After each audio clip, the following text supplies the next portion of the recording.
Welcome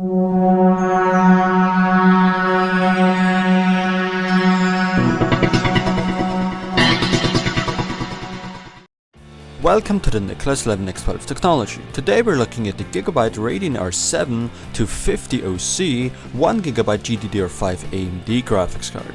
This one comes in at a very attractive price point, but how good it actually performs we'll see in the benchmarks. Before I move on, I'd like to thank Fortecas, an amazing computer store and online shop, for providing me this product. The box. Once again, we're looking at the GIGABYTE Radeon R7 250 graphics card with 1GB of GDDR5 video memory. Yes, only 1GB, but at least it's the GDDR5 version, which performs better than DDR3, because there actually are R7 250 cards available that use DDR3 memory, but today we're looking at GDDR5. This card is factory overclocked and comes with a 100mm large fan to keep this card cool. On the back of the box you can mainly find information on GIGABYTE's Ultra Durable 2 quality standard. Inside the box, right on top, is the quick start guide and the driver CD, but I'd recommend downloading the latest drivers from AMD's website in order to get the best performance out of the card.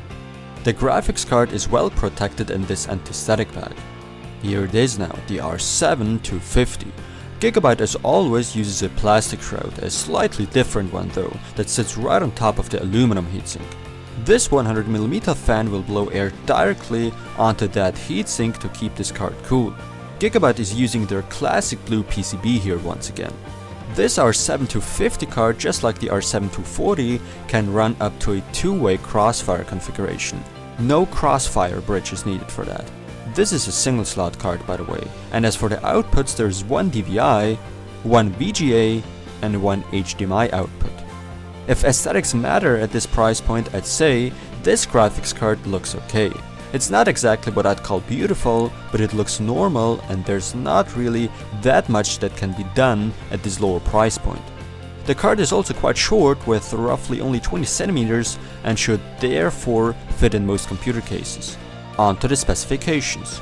The GIGABYTE Radeon R7 250OC graphics card offers 1GB of GDDR5 video memory, uses the Olin XT GPU, has a core clock of 1100MHz and a memory clock of 1150 MHz. The TDP should be higher than 75 watts and the 28nm architecture is used. DirectX 11.2, OpenGL 4.3, as well as the new Mantle API supported. The bus width would be 128-bit. In GPU-C, you can once again see all the specs. At the time of this video, I'm of course using AMD's latest drivers, which are beta drivers for now. GIGABYTE factory overclocked this card already, but this R7 250 shouldn't run very hot actually, and therefore you could do some overclocking to squeeze out more performance. But I'm not going to overclock. Instead, we'll take a look at the benchmarks now.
So there you have it. This GIGABYTE R7 250 OC graphics card doesn't perform bad at all. Of course, it's not exactly what I'd call a gaming card, but it does fairly well in games even at medium settings at 1080p. But I'd recommend turning the settings down to low, and sometimes you will also have to lower the screen resolution, but that's depending on the game. Right away I have to apologize for not including more graphics cards to compare in the charts. The thing is, I changed the way I benchmark. I now benchmark with specific medium settings that also apply to iGPUs, so I can easier compare entry-level and mainstream cards. Back then, when I tested the GTX 650, HD 7750 and so on, I ran the benchmarks at a different resolution and of course also different settings. Of course I could just rerun the benchmarks with my new benchmarking settings, but as you all know, I have to buy most components with my own money and therefore sell it after I'm done with reviewing. Or I borrow the components and have to give them back. Therefore it's impossible for me to rerun the benchmarks. I hope you understand. The more graphics cards I review with the new benchmarking settings, the more you will have to compare in my charts in the future. I hope you understand, it's not always easy when you don't really own the hardware. But let's not come off topic here. Now, how does this R7 250 compare against the competition and AMD's older cards? Well, the R7 250 can be compared against the Nvidia GTX 650. However, the GTX 650 does offer a little bit more performance, but also costs a little more. You could pretty much say you get what you pay for. When comparing this R7 250 against AMD cards, the performance lies in between the HD 7750 and HD 7770. The HD 7770, however, performs a lot better. But the R7 250 actually replaces the HD 7750. The R7 250 costs the same, but simply offers more performance. Compared to the R7 240, the 250 also has a much better price-performance ratio because there's not much of a price difference between these two cards. The card runs cool and the fan is also very silent, and I personally didn't notice it in the system. The power consumption is a little high though, compared to the offered performance, but that's what I've seen from both AMD and Nvidia with their newer cards. They don't seem to be as efficient as they used to be, but still, there's no need to be concerned. Like I've said before already, for my taste, the graphics card doesn't look that beautiful, but that's a matter of taste anyways, and at this price point, I don't think aesthetics matter that much. Overall, it's a great budget card that allows you to play modern games. Just make sure to lower the settings in order to get playable frame rates. Pros are good price-performance ratio, games are playable at lower settings, the card is very silent and has low temperatures.